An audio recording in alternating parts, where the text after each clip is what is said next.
오늘 3장 전반부에서는요, 성도라는 것이, 그러니까 오늘 예수 그리스도 하나님의 역사하심 이 두 가지를 통해서 우리를 성도로 불러주셨는데, 이 성도는 단순하게 신분만 성도 그것이 아니라 이 성도에게 있어서는 그 행하는 특별히 의무도 역시 주어지는 것에 대해서 같이 생각해 보았습니다.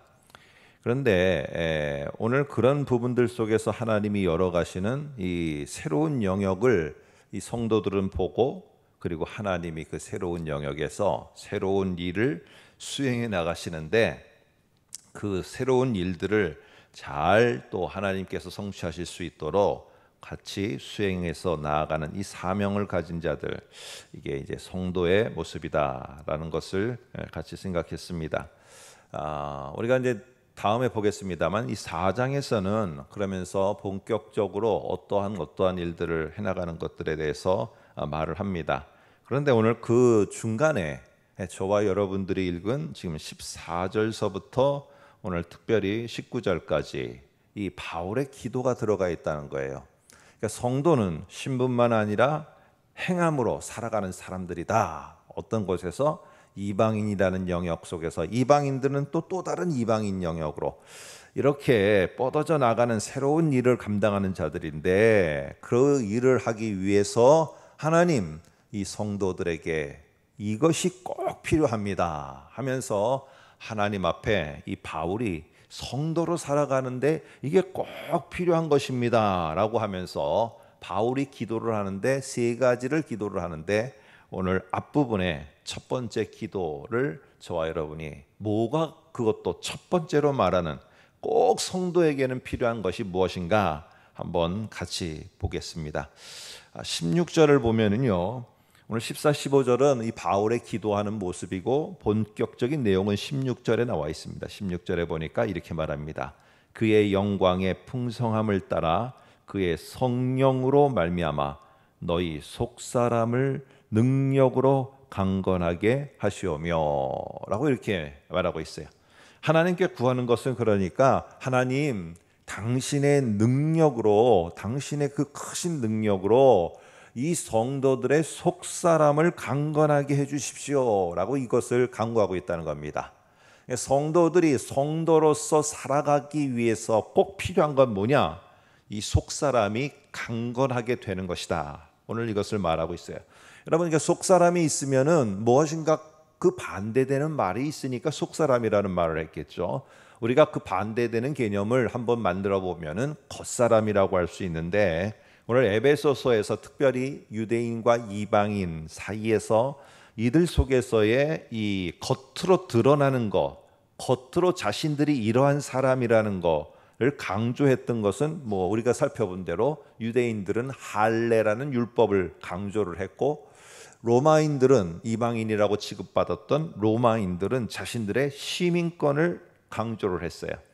그런데 오늘 예수를 통해서 성도된 자들이 그 속에서 뭔가 성도로서의 역할을 강력하게 하기 위해서 하나님 제발 저 사람들에게, 시민권이 없는 자들에게 시민권을 주시고, 할례를 받지 않은 자들에게 할례를 받게 해주시고, 이렇게 구하지 않는다는 것입니다.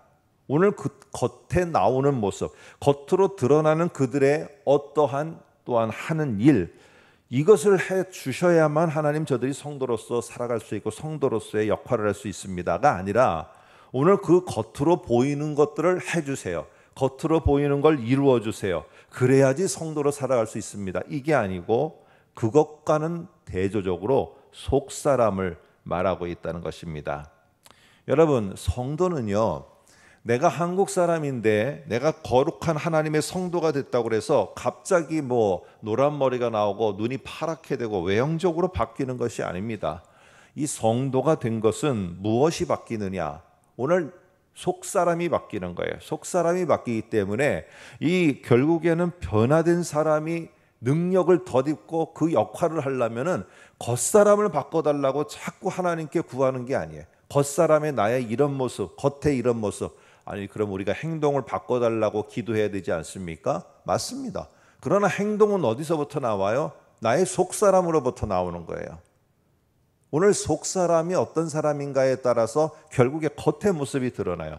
그래서 4장 23절 한번 이렇게 잠깐 보실래요? 그러면 그 속 사람을 4장 23절에서는 똑같은 말인데 원어로는 다른 표현으로 썼어요. 뭐라고 썼느냐면은 심령이 새롭게 되어. 이 속 사람이 우리들의 심령을 말하는구나. 우리들의 마음 속에 있는 또 다른 것을 말하는구나 라는 걸 알 수 있습니다. 오늘 그래서 하나님이 당신의 능력으로 강하게 해주셔서 오늘 이 직장도 없고 저 직장도 없고 이 사업도 하고, 물론 그게 다 잘 돼야지 또 하나님의 성도로서 살아갈 수 있죠. 그게 필요 없는 것이 아니라 그것이 다 잘 돼야 되지만 그것의 동력이 되는 게 무엇이냐면은 속사람이라는 거예요. 이 속사람이 강해져야지만 결국 성도로서 어떤 일을 만나더라도 그것을 뚫고 나가고, 성도가 무엇을 해야 되느냐, 어떤 위기의 상황과 어떠한 문제의 직면에 있어서도 하나님은 이곳에 새로운 영역들을 만들어 가시고 새로운 길들을 만들어 가시고, 나는 그 새로운 길을 만들어 가는데 중요한 역할을 하기 위해서 이 문제라는 이 상황 속에 하나님이 성도인 나를 두셨다. 이거를 깨닫고 거기에서 무엇을 할 것인지 하나님 앞에 지혜를 구해서 찾아가게 됩니다. 그래서 속사람이 강하게 되려면 어떻게 해야 되느냐, 몇 가지가 나오지만은 오늘 18절을 한번 보겠습니다. 18절에 보니까 이런 말이 나옵니다. 능히 모든 성도와 함께 지식에 넘치는 그리스도의 사랑을 알고 라고 이렇게 돼 있어요. 오늘 하나님 나 속사람 강하게 해주세요 라고 하지만 속사람이 강해진다는 것은 무엇이냐면은 알다라는 거예요. 내 속사람이 예전에는 몰랐어요. 내가 그게 하나님의 비밀인지도 모르고, 유대인들은 그냥 그 로마 사람들, 로마 제국에 있는 사람들을 세속적인 사람이라고 해서 이방인 취급해버리고 이방인으로 여겨버렸어요. 그런데 하나님의 비밀을 알고 나니까 쟤네들은 버려야 될 사람들이 아니라 내가 품어야 될 사람들이에요. 이것을 알게 된 바울. 하나님이 저들은 버리라는 게 아니고 저 사람들을 품으려는 게 하나님의 마음이구나. 이 비밀을 아니까 그 사람들을 예수 앞으로 데리고 오기 위해서 바울은 속사람이 바뀌니까, 속사람이 깨닫게 되고 속사람이 하나님의 비밀을 아는 것이 더 풍성하고 강해지니까 행동도 바뀌게 되는 거예요. 겉사람의 모습들이 바뀌게 되는 것입니다. 그러니까 바울은 내가 로마 시민권이 있지만은 로마 시민권은 내가 중요한 게 아니라 하늘의 시민권이 내가 중요한 사람이다. 오늘 이 바울이 변화됩니다. 여러분, 오늘 그래서 중요한 것은 속사람이 강건해진다는 것은 뭐 어떻게 내가 심령이 강해진 걸 알게 됩니까? 오늘 하나님이 정말로 열어가시고자 하는 새 일, 그 비밀스러운 일이 뭔가를 깨닫게 되는 거예요. 이런데 이게 있었구나. 이런 어려운 부분에 또 이렇게 할 수 있는 일이 있었구나 하는 거를 깨달아가고 알아가고, 그러면서 거기에 그리스도의 사랑이 있구나. 저 이방인이라고 저 외인 취급했던 그들에게 그리스도의 사랑이 있구나. 이런 상황에 역시 그리스도의 사랑하심과 또한 하나님의 역사하심이 있구나.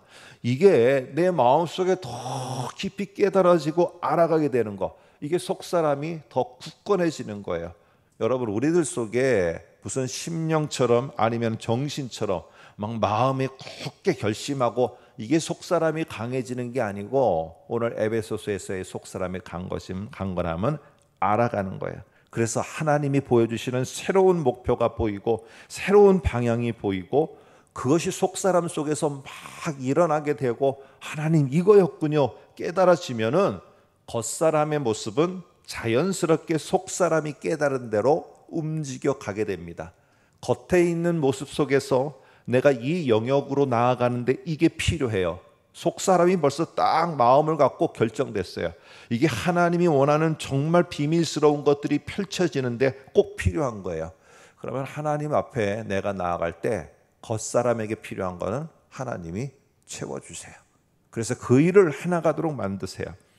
여러분, 이런 성도가 되기 위해서 우리는 어떻게 될까요? 속사람이 강건해진다는 건 알아야 돼요.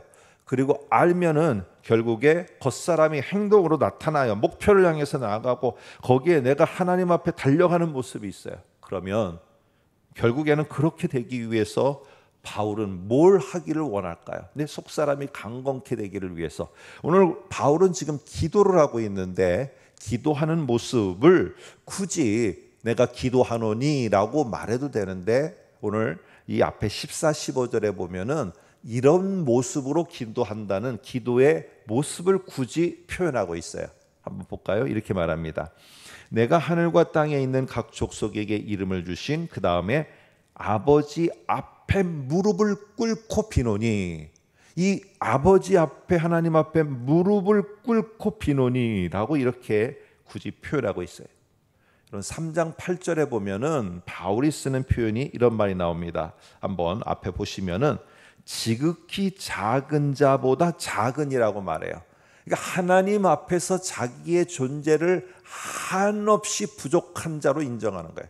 내가 누군가에게 무릎을 탁 꿇었다. 그거는 당신밖에는 나를 함께 해줄 사람이 없다는, 나는 정말 작기 때문에 당신이 아니면 나는 한 걸음도 나아갈 수 없다는 이런 마음 속에서 하나님께 간구하고 나아가는 모습, 이게 무릎을 꿇고 비노니, 특별히 유대인들이 했던 모습입니다.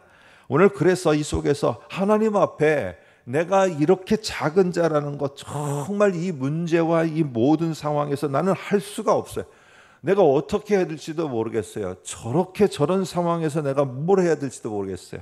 그러나 하나님 당신 앞에 무릎을 꿇고 비노니 나의 속사람을 강건하게 해주십시오 하고 간구하게 될 때 하나님은 나의 속사람에게 깨닫게 하시고 보게 하시고 나아갈 길을 주시고 거기서 이길 수 있는 힘도 주시는 겁니다.